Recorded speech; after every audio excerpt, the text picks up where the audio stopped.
Welcome to Agriculture and Seasons.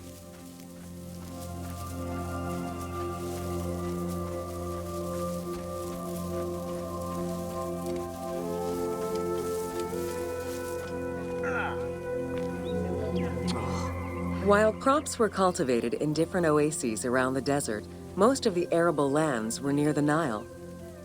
Two types of cereal grain were cultivated, barley and an ancient wheat known as emmer. These two key ingredients contributed in establishing bread and beer as the staple of the Egyptian diet and the basis of its economy.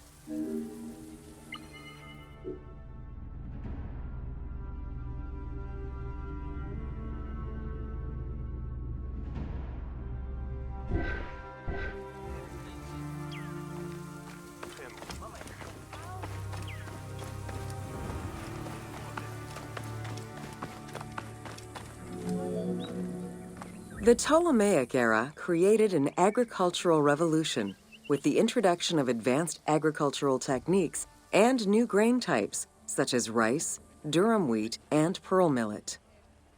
The resulting agricultural mass production greatly increased the economy of ancient Egypt. It also prompted the development of storage and transportation, allowing long-distance trade with other regions.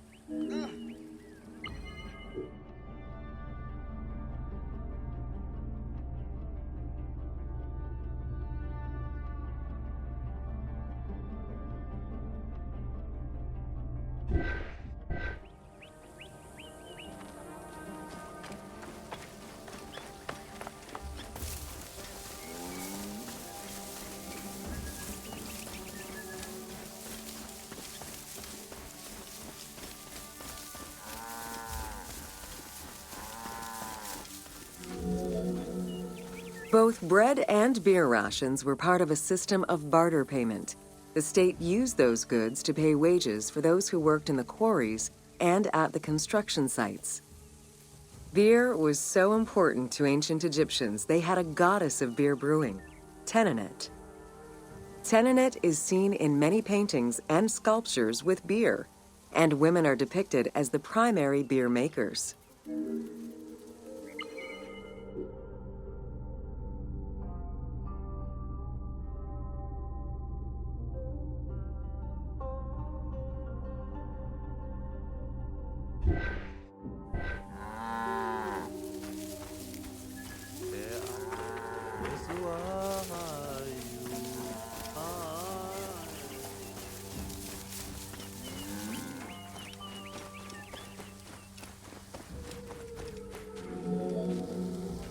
In order to increase agricultural production, fertile land was divided into plots and large agricultural villages were encouraged.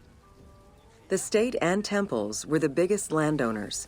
Depending on the region, fertile land was managed by civil servants or rented to individuals. Ancient Egyptians relied on rudimentary tools for land cultivation. Soil was broken down with hoes, and wing plows were used to make furrows.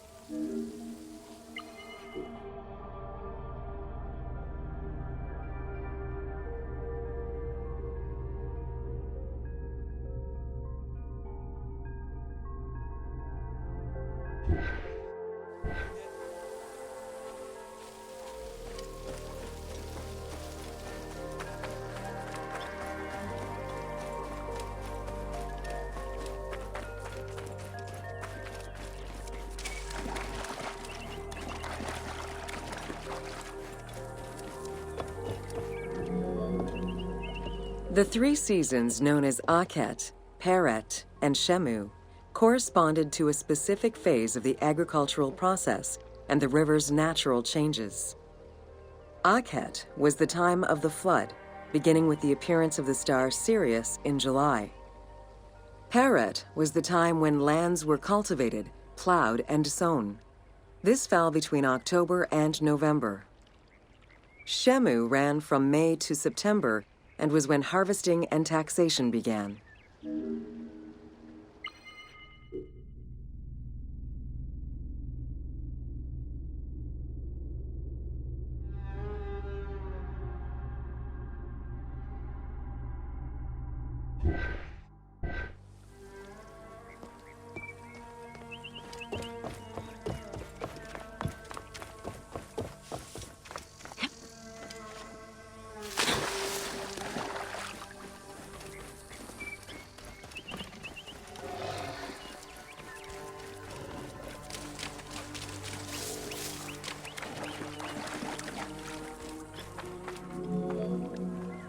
The pharaoh's duty was to uphold order against chaos and provide for his people. Priests and local governors also wanted to appear as protectors of the people. However, any variation in the Nile's seasons could cause water shortages. This had devastating consequences on wheat and barley crops. The pharaoh, administrators, and priests knew they needed to demonstrate their ability to prevent such a catastrophe from happening, and so they invented the story which would be inscribed upon the famine stela.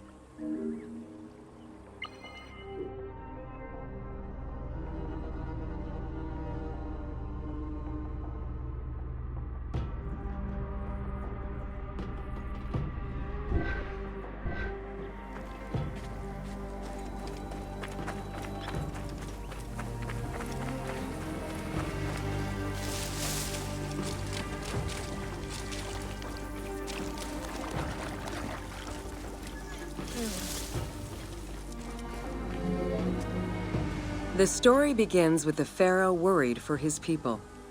The Nile hasn't flooded in years, and his people are starving. In search of the origins of the flooding, Djoser seeks out Khnum, the protector god of the region and the source of the drought. Djoser gives the god offerings and orders his priests to restore the temple of Khnum. These offerings please the god, and the floods are restored. This story was intended to highlight the importance of the deity in everyone's daily lives, while also demonstrating the crucial role that the priests and the king played in feeding and protecting the people of Egypt.